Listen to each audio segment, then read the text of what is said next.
Un mec débarque dans un roman dans la peau d'un perso qui crache ses poumons à chaque coin de rue. Le grand méchant l'a déjà dans le collimateur et ses souvenirs de sa vie d'avant sont en train de foutre le camp. Si tu kiffes les héros qui font tout pour ne pas finir comme le jouet d'un psychopathe, bouge pas, t'es au bon endroit. C'est le début de une sombre illusion. Le pauvre Sungwon est à deux doigts de passer l'arme à gauche, alors donne-nous un peu de force avec un like et en t'abonnant pour éviter que la chaîne ne nous fasse un malaise. Allez, on envoie la sauce! C'est le jour de la remise des diplômes. Tout le monde fait la fête et célèbre l'avenir. Mais ce gamin a moins envie d'être là qu'un lundi matin sous la pluie. Regardez-le, planté au milieu de la cour avec une tête d'enterrement qui gâche complètement la photo de classe. S'il fait tache dans le décor, c'est qu'il a ses raisons. Une connaissance l'interpelle pour qu'il se dépêche de rejoindre le groupe. Sauf que pour lui, ce ne sont que des parfaits inconnus. Car au fond, il n'est pas le véritable Seo Seongwon. L'âme qui habite ce corps est celle d'un intrus, parachuté ici il y a tout juste un an, et qui essaie encore de comprendre ce qui lui est tombé sur le coin de la figure.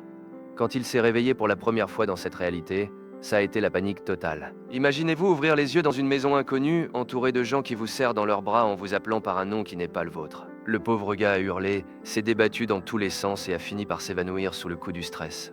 Des débuts pour le moins catastrophiques. Après plusieurs crises de nerfs et un séjour à l'hôpital, il a fini par capter dans quel pétrin il s'était fourré.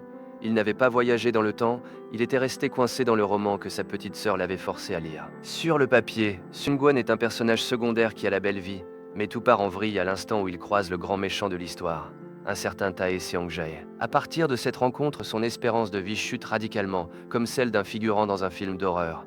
Mais au-delà des galères à venir, le présent est déjà un désastre. Le corps dont il a hérité est en papier mâché.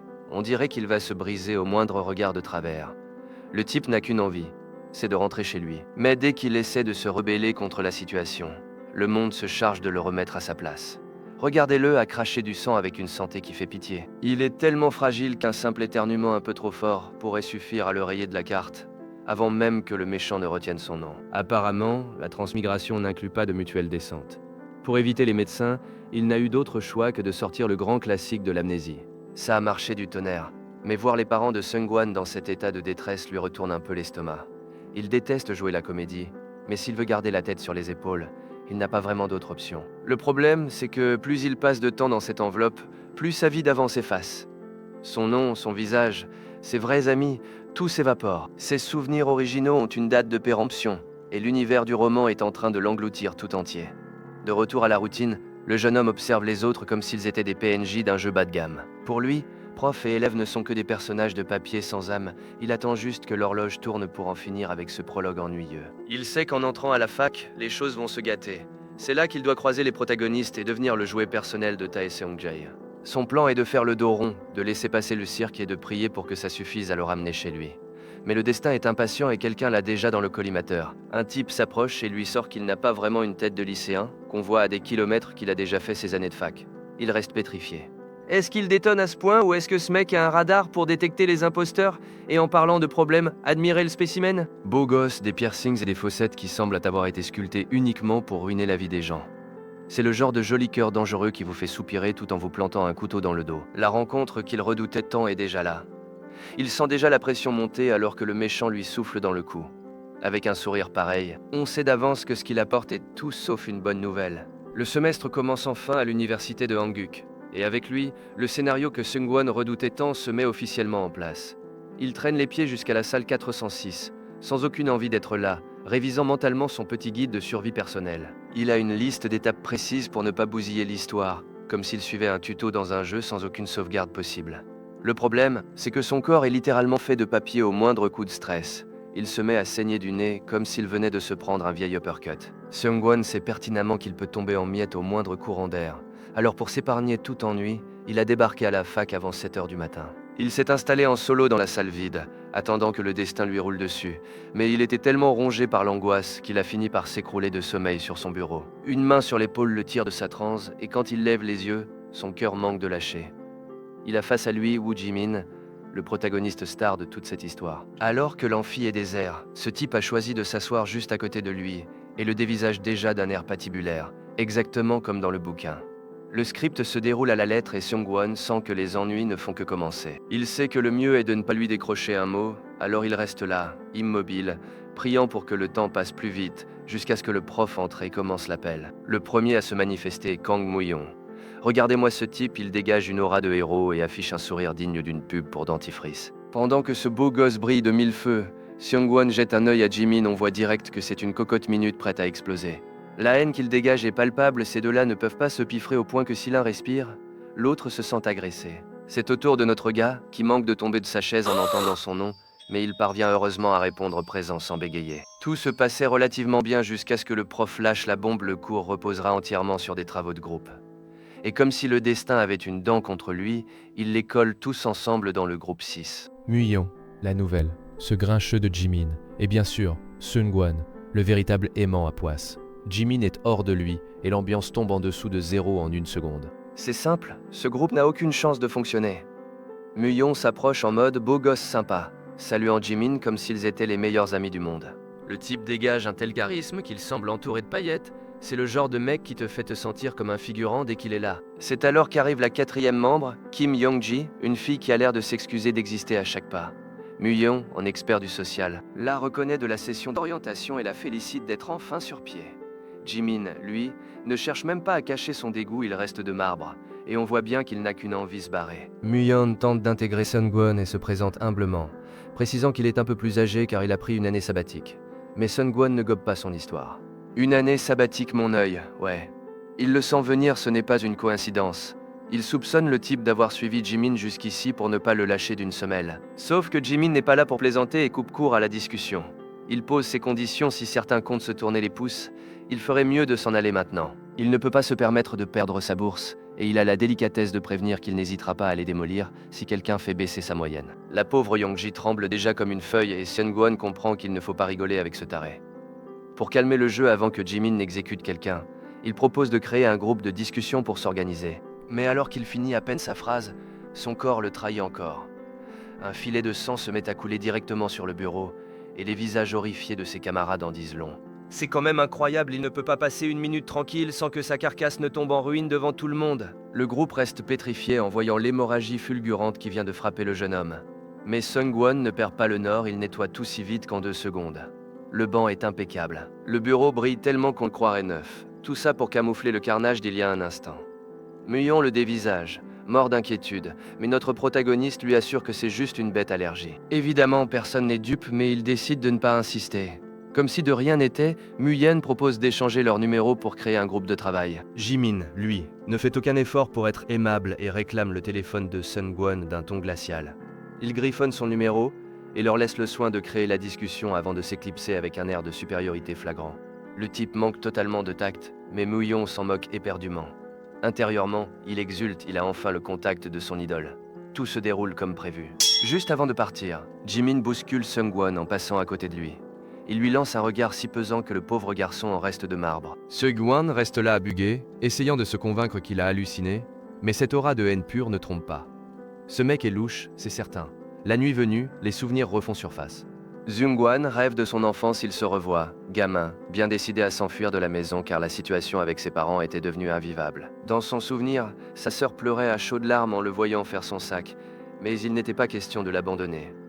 Il lui a promis que s'ils partaient ensemble, tout finirait par s'arranger, puis il l'a serré fort contre lui pour lui donner du courage. Il se réveille en sursaut, réalisant que ce n'était pas un rêve, mais l'un des rares souvenirs authentiques qui lui restent de sa vie d'avant. Il jette un œil à son sac et vérifie que son kit de survie est prêt. Hachette incluse. On dirait que pour lui, la sécurité passe forcément par une bonne lame d'acier à portée de main. Il passe le plan en revue pour la 10e fois. Il sait que l'enlèvement par le méchant est imminent, et qu'à partir de là, le scénario deviendra un mystère total. Le jeune homme n'a qu'un seul objectif, survivre pour retrouver son véritable foyer. Le lendemain, il retourne à la fac pour continuer à jouer son rôle d'étudiant lambda. Dans les couloirs, il croise Woo Jimin qui lui lâche un salut glacial avant de tracer sa route comme s'il était pressé par le temps. C'est clair qu'ils ne sont pas près de devenir potes. Pendant ce temps, les autres étudiants ne cessent de cancaner sur Jimin, racontant qu'il sortirait avec un certain Hyungjin. La vie de ce pauvre gars est un vrai calvaire orphelin, fauché et harcelé depuis toujours. Seul à la cafétéria, Seung-Won regrette d'avoir été un frère aussi exemplaire. C'est pour faire plaisir à sa frangine, en lisant ce roman qu'il a fini coincé dans le corps d'un autre, entouré de gens à problème. C'est à ce moment qu'il reçoit une invitation pour la soirée de bienvenue dans un restaurant de grillade. L'endroit est bondé et le vacarme est assourdissant. À peine entré, un camarade l'appelle pour qu'il rejoigne leur table. où l'attend déjà un Sunbae qui se prend pour le roi du pétrole et qui s'offusque que Seung-won ne l'ait pas salué avec la déférence requise. Le type lui force la main en lui tendant un verre d'alcool, cherchant clairement à l'humilier. Seung-won le descend d'un trait sans broncher, testant au passage la résistance de ce nouveau corps. Étonnamment, ce n'est pas si mauvais et ça l'aide même à relâcher la pression. Comme le Sunbae devient insupportable à force de picoler, Seung-won profite du chahut à l'autre bout de la table pour s'éclipser et prendre un peu l'air. Marcher seul dans la rue fait redescendre son stress, un verre ou deux ne font pas de mal quand on sait que les choses vont bientôt se gâter. S'éloignant du bruit, il repère une supérette et se dit qu'une petite glace serait parfaite pour se vider la tête. Mais avant d'entrer, il percute de plein fouet un colosse en costume. L'impact manque de l'envoyer au tapis. L'homme est une véritable armoire à glace avec un regard qui en intimiderait plus d'un. Seung-won sursaute, mais l'inconnu se montre poli et s'efface pour le laisser passer en premier. Pourtant, au moment d'avancer, il se retrouve pétrifié en remarquant sa main gauche, il lui manque le bout de l'auriculaire. C'est là que tout s'éclaire. Ce n'est pas un inconnu, c'est Moon Kyung-rok, le bras droit de l'antagoniste principal. Dans le milieu, on l'appelle la vipère. Le croiser au coin d'une rue, c'est le signe que les vrais ennuis ne font que commencer. Seung-won reste planté là, complètement pétrifié face à cette armoire à glace en costume. Il ne pige pas pourquoi le bras droit du grand méchant se pointe déjà dans le roman. Cette rencontre n'existait même pas même en note de bas de page. Il a l'impression que le scénario est en train de lui exploser à la figure. Il remballe ses potes avec une excuse bidon, parce que sa tête de déterré est en train de le trahir. Il sait pertinemment que s'il s'acoquine avec ce type maintenant, sa vie est foutue. Il prend ses jambes à son cou pour mettre le plus de distance possible entre eux, jusqu'à ce qu'un bruit sourd venant d'une ruelle le stoppe net. En jetant un œil, il tombe sur Moon Kyung-rok en train de refaire le portrait d'un pauvre type à coups de poing, sans même décoiffer une mèche. Le bouquin le décrivait comme un danger public qui prend tout à la rigolade, le genre de type capable de te buter sans perdre son sourire. Mais le pire, ce n'est pas sa force brute, c'est le contrat qui les lie dans l'histoire originale. D'après l'intrigue, ce colosse finit par faire de lui son jouet personnel via un pacte de couple qui n'a absolument rien de romantique. Seung-won a la nausée rien qu'en pensant à tout ce qu'il devrait subir pour satisfaire un tel mec juste pour sauver sa peau. Il essaie de reculer sans faire de bruit, mais comme c'est le pire espion du monde, il shoot dans une canette et se fait griller. Le géant se retourne et lui lance un regard qui lui glace le sang. C'est pile à ce moment que le traître au sol sort un surin pour l'attaquer par derrière. Le cerveau de Seung-won court-circuite et son corps bouge tout seul, il attrape le poignet de la brute et détale à toute vitesse, l'aile traînant derrière lui alors que l'autre ne cherche même pas à se dégager. Il s'arrête seulement quand les poumons du gamin crient grâce. Il est sur les rotules, mais ce qui le choque le plus, c'est le calme olympien de l'autre. Moon Kyung-rok s'est laissé embarquer sans broncher, suivant le petit comme un oisillon tombé du nid. Seung-won n'en revient pas de ce qu'il vient de faire, il a littéralement pris la main du diable pour l'emmener en balade. Et le plus dingue, c'est que le géant a suivi le mouvement, sûrement parce que c'est la première fois depuis des lustres que quelqu'un le touche sans finir dans un sac poubelle. Mais le répit est de courte durée, Kyung-rok le prévient qu'il y a un obstacle, juste avant qu'il ne se mange un poteau de plein fouet. Le gamin sursaute, mort de trouille, et remarque que le taré au couteau n'a pas lâché l'affaire, il les poursuit en donnant des coups dans le vide, essoufflé comme un animal. Seung-won ne réfléchit pas, il la grippe et il fonce vers la lumière, parce que la dernière chose qu'il veut, c'est assister à une boucherie en direct. Ils atteignent enfin un parc, et le jeune homme s'écroule, épuisé, dans l'herbe. Il est vanné, mais au moins ils sont entiers. Maintenant, le problème, c'est quoi faire de ce garde du corps improvisé qui le suit comme un petit chien de 2 mètres. Alors qu'il tente d'expliquer pourquoi il s'est interposé, le géant le coupe pour lui signaler qu'il saigne du nez. Pauvre Seung-won, il a un corps si fragile qu'il ne tient pas 2 secondes face à l'adrénaline sans se casser de partout. Il meurt de honte et se met à fouiller frénétiquement dans son sac pour trouver de quoi s'essuyer. Le type en costume le regarde comme une bête curieuse quand il voit le gamin sortir des gaz et du désinfectant. « Tu te balades avec une pharmacie sur toi ?» demande Kyung-rok, incrédule. Et ouais, le petit s'est préparé un kit de survie en s'attendant à être kidnappé à tout moment. Mais c'est pas le genre de truc qu'on avoue à un inconnu. Il pense la main du géant avec une délicatesse qui jure complètement avec l'ambiance. Kyung-rok finit par briser la glace et lui demande son nom. « Seo Seung-won » répond-il, en essayant de se donner un air d'adulte qui gère sa vie. La brute le lit comme un livre ouvert. « T'es à la fac en première année, c'est ça. » Seung-won reste de marbre, persuadé que le type lit dans ses pensées, mais Kyung-rok se marre juste devant sa tête de gamin paumé. C'est là que ça devient dangereux pour les nerfs de Seung-won. Kyung-rok le fixe intensément et lui décoche un sourire à vous faire fondre. On voit sa fossette et ses piercings qui lui donnent un air de méchant de cinéma, le genre qui te bousille la vie, mais pour qui tu ferais la queue juste pour qu'il recommence. Le garçon sent que son cœur va lâcher. Il ne sait pas si c'est le contre-coup de la course ou si le destin a un humour très tordu, mais avec le géant qui le regarde comme ça, et il sait qu'il n'a aucune chance de s'en sortir indemne. Il reste scotché par le physique de mannequin du type. Pendant un instant, il oublie tous les autres. parce que ce mec en costume lui vole tout l'oxygène. Son cœur bat à tout rompre, et il ne sait plus si c'est à cause de la course ou parce que l'autre le regarde avec ce style de tueur.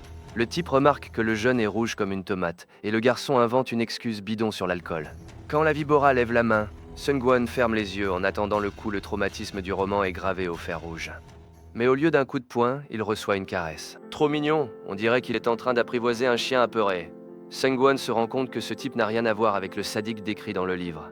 Le mec en costume lui demande son téléphone et le lui arrache des mains sans attendre de réponse. Il dit qu'il veut l'inviter à manger pour le remercier de lui avoir sauvé la mise. Le garçon ne sait pas si on lui fait du rentre-dedans direct ou si on l'enlève avec des manières. Quel sacré numéro ce type, il ne perd pas de temps. Pendant que l'autre prend un appel, le garçon essaie de comprendre pourquoi on le traite avec des gants de velours alors que dans l'histoire originale, on se servait de lui comme appât. Il commence à remettre en question absolument tout, et cette pression mentale finit par lui faire sauter les plombs. Comme son corps a la résistance d'un ver de fête foraine, il se met à saigner du nez et de la bouche. Le mafieux prend une sacrée frayeur quand il voit que le gamin se désagrège en direct. Pas 5 minutes que ça dure, et son organisme a déjà décidé que la meilleure solution à ses problèmes, c'est de s'éteindre complètement. Il finit presque évanoui dans les bras du type, comme une princesse en détresse. T'es en papier, mon garçon? Il s'essuie tant bien que mal le sang, mais le mec en costume n'a pas le temps d'attendre qu'il se remette. Il lui attrape son sac et le soulève par le bras comme s'il ne pesait rien.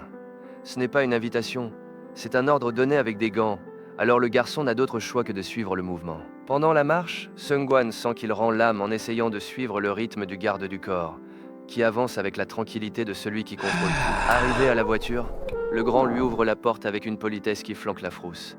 Il lui ordonne d'arrêter de halter et de monter. Devant ce regard assassin, le jeune préfère ne pas chercher à savoir où on l'emmène et il monte sans piper mot. Une fois à l'intérieur, l'espace devient trop petit. Le type se penche tellement vers lui que le garçon a un blanc et ferme les yeux, s'attendant au pire. Mais le mafieux voulait juste lui attacher sa ceinture, et il profite de la proximité pour lui lancer un sourire arrogant. Il lui demande s'il s'attendait à autre chose, laissant le garçon souhaiter que le siège l'avale, pendant que l'humiliation lui brûle le visage. Mais la danse ne s'arrête pas là. L'homme envahit de nouveau son espace personnel juste pour le voir se tortiller. Il le coince contre le dossier, le visage en feu, sans savoir où se cacher, montrant bien que le type en costume prend trop de plaisir à jouer avec les nerfs de sa nouvelle mascotte. Quelle tension, les amis! Notre héros est plus fragile qu'un ver de foire. Heureusement que le type en costard lui a mis la ceinture pour éviter que son petit jouet ne parte en morceaux en route. Alors, de votre côté, donnez de la force à la chaîne en bombardant ce bouton like, abonnez-vous pour ne rien rater et dites-moi en commentaire quel autre manoir vous voulez que je vous raconte. On se retrouve au sommet. La vipère lui colle tellement au basque que le pauvre gamin ne sait plus s'il subit un interrogatoire ou s'il est devenu l'acteur d'un film pour adultes. Seung-Wan est à 2 doigts de la syncope, le visage en feu et le cœur qui bat la chamade. Ki Yong-grok, avec son petit sourire en coin arrogant, lui conseille de calmer ses pensées impures, mais surtout de faire gaffe à la sellerie. Qu'il ne s'avise pas de tacher les sièges avec son sang, sinon ça va mal finir. Quel grand romantique celui-là. Dans la voiture, le silence pèse une tonne. Seung-Wan se demande bien où on l'emmène, jusqu'à ce qu'il se retrouve sur un brancard, complètement paumé, avec une perfusion au bras. Contre toute attente, le type en costume a pris les choses en main et l'a déposé aux urgences. C'est le monde à l'envers. Depuis quand un mec aussi louche se soucie de la santé d'un inconnu. En l'observant de loin, Seung-Wan essaie d'analyser la situation. Dans le roman qu'il a lu, Ki Yong-grok n'avait pas l'air aussi humain. Il n'avait même aucun souvenir de ses piercings, qui lui vont d'ailleurs plutôt bien. Comme quoi, être plongé au cœur de l'intrigue, c'est une autre paire de manches que de la lire tranquillement dans son canapé. L'infirmière lui confirme que les examens sont bons, mais qu'il vaut mieux rester en observation jusqu'à demain, par précaution. Et les frais d'hospitalisation déjà réglés. La vipère s'est éclipsée, mais elle a tout payé.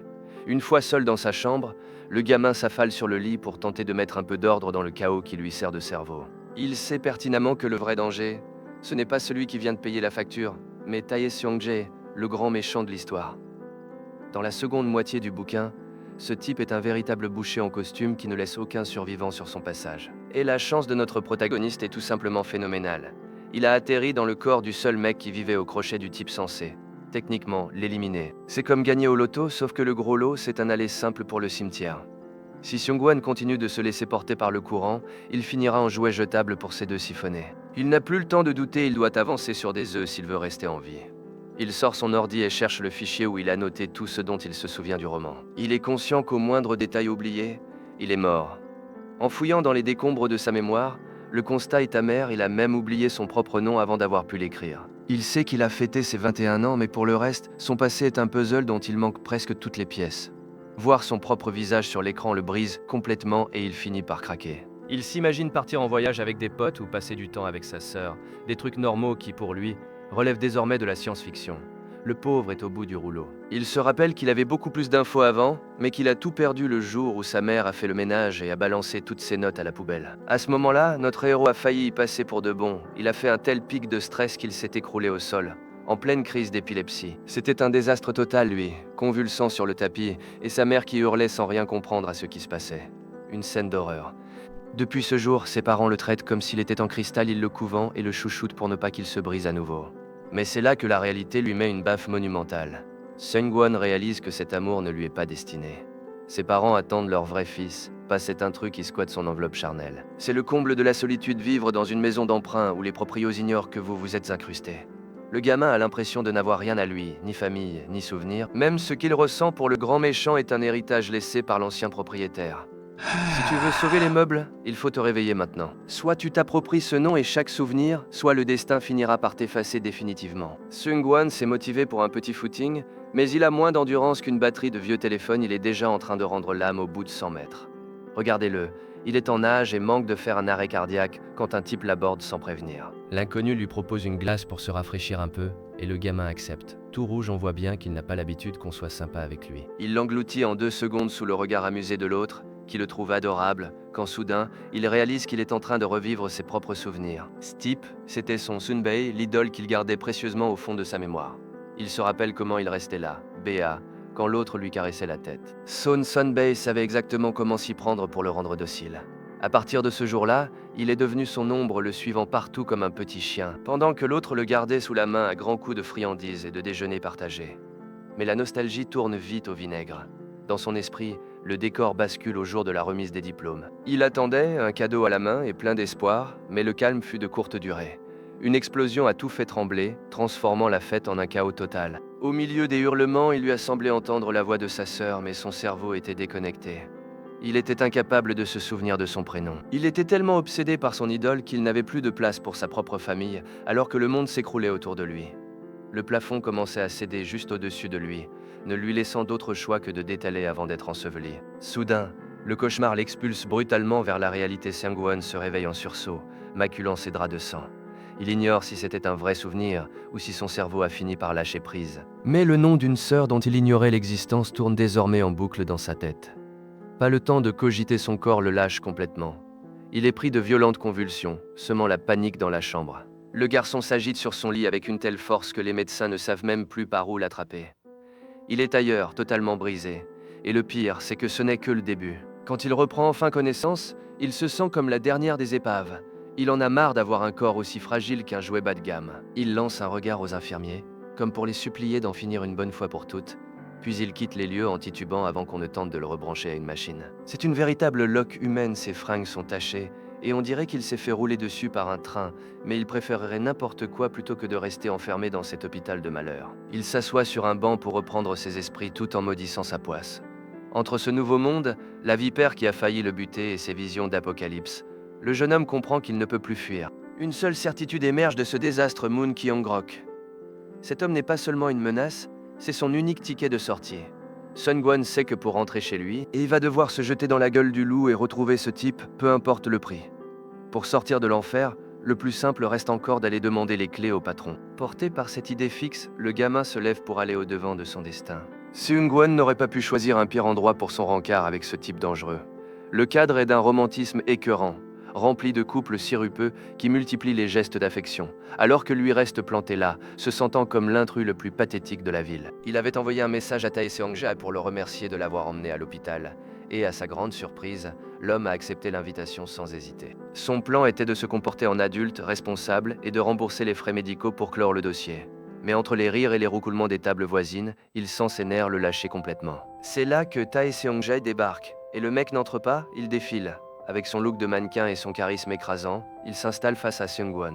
Celui-ci tente de garder la tête haute, mais l'aura de son interlocuteur le fait perdre tous ses moyens. « Ne te laisse pas berner par son visage », se répète-t-il alors que son cœur s'emballe à 1000 à l'heure. Heureusement, les tables sont assez espacées pour que personne n'entende la conversation tendue qui s'annonce. Les plats arrivent et tout a l'air délicieux, mais l'atmosphère devient vite pesante. La première chose que fait l'autre, c'est lui redemander son nom. lui faisant bien comprendre qu'il ne mérite même pas une place dans sa mémoire. Seung-won prend une grande inspiration, se présente à nouveau et tente d'en venir au fait concernant l'hôpital. Mais le type est un cynique de première. Quand il apprend que le médecin a déjà signé sa sortie, Seong-jae ne peut s'empêcher de ricaner pour quelqu'un habitué aux conflits sanglants. Un petit malaise physique n'est qu'une aimable plaisanterie. Se-young-won sort l'enveloppe de billets et la fait glisser sur la table, espérant régler sa dette une bonne fois pour toutes. Mais l'homme la lui repousse d'un air méprisant. Il lui dit de garder son argent, qu'il ne va pas piquer les économies d'un gamin. Le coup bat en plein dans l'orgueil. Alors que la colère monte, l'homme change de ton et lui lance la question qui le glace sur place. Tu te souviens de quoi exactement? Concernant cette nuit-là, ses neurones grillent et Seung-won reste sans voix, terrifié à l'idée que ce type veuille se débarrasser de lui pour ne pas laisser de témoins. Il siffle son verre d'un trait pour essayer de trouver un peu de courage au fond de l'alcool, mais Seong-jae le dévisage comme s'il regardait un gosse en pleine crise de nerfs. Le jeune homme essaie tant bien que mal de garder la face, persuadé que ce dîner est son dernier repas avant qu'on ne le liquide. Quand Seung-won mentionne l'agresseur au couteau, Seong-jae balaie le sujet comme s'il s'agissait d'une simple formalité ennuyeuse. Il lui dit avec une décontracton glaçante qu'il a déjà envoyé des gens s'occuper de son cas et qu'il n'y a plus de soucis à se faire. En gros, il lui confirme que le type est hors d'état de nuire, mais Seung-won est si naïf qu'il prend ça pour un acte de pure charité. C'est l'erreur de sa vie? Il commence à se dire que le mec n'est peut-être pas si méchant, oubliant totalement qu'il dîne avec un prédateur. Il ose même lui demander s'il a eu peur lui aussi. C'est la perche idéale, et Seong-jae va s'en servir. L'air change instantanément, et il passe à l'attaque. Il lui prend la main et joue la carte de la vulnérabilité, prétendant qu'il est tellement terrifié qu'il n'ose pas rentrer seul chez lui. Il sort ça sans ciller, alors que le gamin se décompose et devient rouge comme une pivoine. Désespéré, Seung-won lui suggère d'appeler un ami pour ne pas rester seul, mais il a déjà mordu à l'hameçon. Seong-jae en remet une couche et évoque l'idée d'aller dans un motel, tout en ayant un geste condescendant envers lui. C'est un coup de maître, il lui demande de ne plus traîner avec des inconnus dangereux, se moquant intérieurement du fait que le seul vrai danger, c'est lui-même. Seung-won essaie de se convaincre que c'est juste une blague. Mais la réalité, c'est qu'il n'a pas la moindre idée du pétrin dans lequel il vient de s'embarquer. Seung-won reste assis pendant que l'autre se lève, l'air mystérieux. Le gamin est là, tout rouge et nerveux, suppliant qu'on ne le laisse pas payer l'addition tout seul. Il est à peine 9 heures et même s'il n'a presque rien bu, l'ambiance lui tombe déjà dessus. Seong-jae revient avec la suite déjà en tête continuer la soirée dans un bar qu'il connaît. Le protagoniste essaie de faire le gentleman en proposant de payer le dîner, mais l'autre est plus rapide. Avec un sourire cynique, il lui dit qu'aujourd'hui c'est lui qui invite, en tant que son sauveur, et le laisse sans voix. Le type tire les ficelles comme un maestro. Il se déplace dans un bar tamisé, de ceux où se cuisinent les pires décisions. Seung-won commence à se détendre avec son verre. Mais Seong-jae ne perd pas de temps. Il lui caresse la nuque avec une assurance qui frôle déjà le malsain et lui demande s'il ne se sent pas un peu étourdi. Il a clairement les mauvaises intentions écrites sur le front. Un instant, Seung-won est presque prêt à gober le rôle du bon gars. Il s'apprête à croire que Seong-jae est juste quelqu'un d'incompris, mais justement il se rappelle du détail qui compte dans l'histoire originale. Il n'est même pas venu à l'enterrement de son propre partenaire, enfin, du sien. Il a été le seul absent, probablement trop occupé à chercher le prochain remplaçant. Là, le charme se brise en une seconde. L'ambiance se coupe au couteau quand Seong-jae plante son regard et va droit au but. Il lui demande si c'est qu'il n'a pas envie d'être avec lui, ou s'il a imaginé tout cet intérêt. Le gamin se bloque, ne sait plus où se mettre, et finit par acquiescer d'un « oui » mort de honte. L'autre sourit, il sait déjà qu'il tient la situation en main. Se-young-won est certain qu'on ne le cherche que pour une nuit et ne comprend pas pourquoi un type pareil s'intéresserait à quelqu'un d'aussi banal. Pendant qu'il se noie dans ses doutes, il sent à nouveau le contact physique. Et justement, Seong-jae lui passe le doigt sur les lèvres comme qui goûte le dessert avant de le commander, et le gamin est en court-circuit. Personne ne l'a jamais regardé avec cette faim, et même s'il sait que ça sent le désastre, il est trop tard pour descendre du bateau. Il n'a pas le temps de réagir que l'homme est déjà sur lui. Seung-won cligne des yeux sans rien comprendre, incapable de croire qu'il ose ça en plein bar. Le type va droit au but et lui plaque un baiser qui le laisse sans voix. Le garçon reste pétrifié, les mains tremblant contre la table et la dignité qui demande l'addition. Seong-jae s'écarte à peine pour savourer sa victoire, et lui dit en pleine face qu'on voit trop à quel point il l'attendait. Il se sent déjà maître de la situation et ne compte pas lâcher sa proie. Seung-won est au bord de l'effondrement, essayant de sauver les apparences tout en jetant un coup d'œil pour voir si quelqu'un les a vus. Mais Seong-jae se fiche pas mal du public. Il l'attrape fermement et lui propose d'aller dans un endroit plus privé pour finir ce qu'ils ont commencé. Il n'y a plus d'issue. Il continue de déambuler dans ces ruelles sombres, alors que Seung-won essaie tant bien que mal de digérer ce baiser. Il est rouge comme une pivoine. Au fond, l'idée de se retrouver en tête-à-tête avec ce type le titille plus qu'il n'ose l'admettre. Pendant une seconde, il s'est senti spécial, mais la réalité le rattrape brutalement quand il s'arrête devant un motel minable qui tombe en ruine. Il comprend d'un coup qu'il n'est qu'un plan d'un soir de plus pour ce gars. C'est la douche froide dont il avait besoin pour redescendre sur Terre. Alors qu'il broie du noir, un inconnu le bouscule violemment. Il manque de s'étaler de tout son long, lui qui a autant d'équilibre qu'une table à 3 pieds. Mais avant qu'il puisse ouvrir la bouche, Seong-jae sort les crocs et montre son côté le plus intimidant. Il plante son regard glacial dans celui de l'inconnu, et le pauvre type déguerpifie ça avant que ça ne tourne vraiment mal. Seong-won le regarde comme si c'était son chevalier blanc, oubliant un peu vite que son sauveur est un imprévisible, qui préfère sans doute semer le chaos que jouer les protecteurs. Le quartier grouille de couples qui s'embrassent langoureusement en pleine rue et Seung-won ne sait plus où se mettre tellement il est gêné. Mais alors que l'ambiance devient pesante, l'autre s'arrête net. Seong-jae jette un œil à son téléphone, soupire, et décide finalement qu'il ne vaut mieux pas profiter d'un gamin aussi vulnérable. Seung-won reste planté là, le cerveau en surchauffe. Il ne comprend pas pourquoi on les conduit devant la porte du motel. Est-ce qu'on le ménage ou est-ce qu'il ne l'intéresse tout simplement pas? Pris de panique, Seung-won s'agrippe à sa manche comme si sa vie en dépendait. Il refuse qu'on le renvoie chez lui comme ça et lâche la phrase de sa vie. Il le supplie de passer la nuit ensemble. L'homme aux fossettes le dévisage comme s'il venait d'une autre planète et lui demande de préciser sa pensée. Mais le garçon sent ses jambes flageoler et regrette déjà ses paroles. Seong-jae reste de marbre. Il sort son portable et commande une voiture pour le renvoyer Fissa à la maison. Il l'ignore royalement, comme un gosse qui se serait perdu au supermarché. Seong-won a l'impression qu'on l'envoie faire la sieste après un caprice.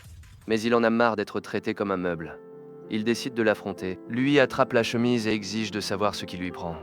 Seong-jae le toise avec ce sourire suffisant, savourant visiblement la situation. Il lui caresse le visage comme on flatterait un chiot et lui lâche qu'il n'a tout simplement pas envie. Comme ça, d'un coup, il éteint la lumière. Il lui intime de se taire et l'expédie comme un colis arrivé en retard. Quand la voiture arrive, Seong-jae lui demande son adresse et l'autre, d'une naïveté déconcertante, la lui donne sans réfléchir. C'est le type le plus attentionné du monde, il te demande où tu habites juste pour que tu saches qu'il te flique avant même que tu aies tourné le coin de la rue. Seong-jae lui donne une petite tape sèche sur le front pour sa bêtise. Qui donne son adresse à un inconnu de nos jours, c'est un vrai danger public. Pour couronner le tout, Seong-jae lui demande son prénom, confirmant qu'il n'était pour lui qu'un figurant anonyme jusqu'à présent.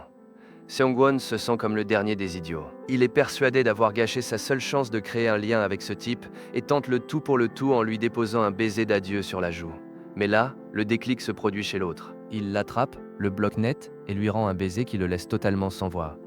On dirait que le gamin était finalement trop mignon pour le laisser filer comme ça. Cette fois, c'est sûr, il lui a mis le feu aux joues. Moon Kyung-grok le secoue comme un prunier, le traitant comme une vulgaire poupée de chiffon. Il lui malaxe le visage en le prenant pour un ivrogne qui ne sait plus où il habite, avant de lui conseiller d'aller se coucher avant de faire une mauvaise rencontre. Le gamin est en plein bug cérébral. Selon ses calculs, leur retrouvaille n'aurait pas dû avoir lieu avant 2 ans. Mais là, la tension est on ne peut plus réelle.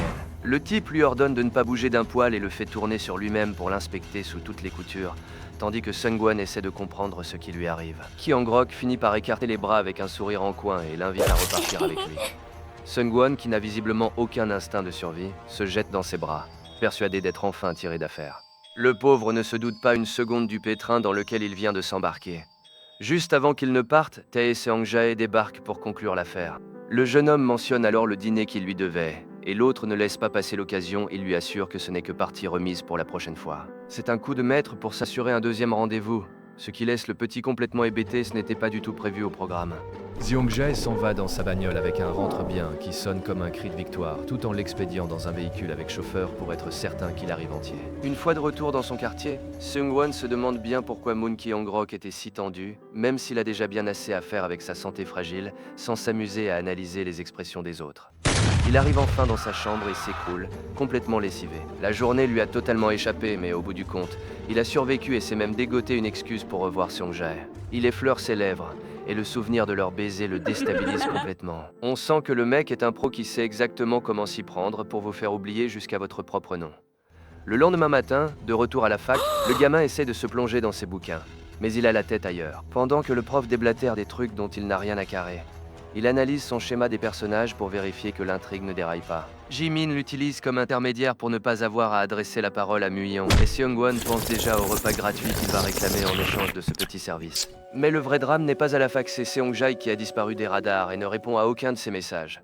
Le voilà qui vérifie son téléphone toutes les 5 minutes, comme s'il pouvait forcer une réponse par la pensée. Finalement, l'anxiété prend le dessus. Il décrète que ce cours est facultatif et met les voiles vu son état de distraction. Il n'aurait absolument rien appris aujourd'hui. Une fois dehors, il cherche un moyen d'attirer l'attention de l'autre sans passer pour un harceleur. Mais avant qu'il ne fasse quoi que ce soit, son téléphone vibre. C'est un message de Seong-jae qui lui demande s'il est libre ce soir. Notre héros se précipite sur son traducteur et quand il comprend que l'autre l'a traité de gamin avant de l'inviter à sortir, il frise la crise de nerfs. Il commence à taper comme un dératé pour demander des détails, mais s'arrête juste à temps pour ne pas avoir l'air désespéré.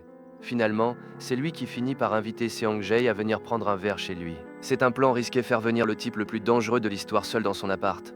C'est une décision osée pour quelqu'un qui ne sait pas se battre. Seong-jae, passé maître dans l'art de rendre les gens nerveux, lui demande s'il essaie de le séduire et lui répond que le programme lui plaît beaucoup. Sun-gwon a envie de disparaître sous terre, conscient d'avoir foncé tête baissée dans le panneau.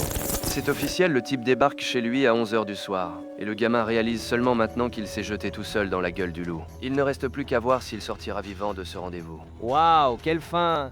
Le gars s'est jeté tout seul dans la gueule du loup et avec le tapis rouge en plus. S'il n'a aucun instinct de survie, montrez que vous en avez un et dévorez-moi ce bouton like immédiatement. Abonnez-vous pour ne pas rater le dénouement de ce rendez-vous de 11h et dites-moi en commentaire quel autre manhwa vous voulez que je vous présente sur la chaîne. Allez, prenez soin de vous.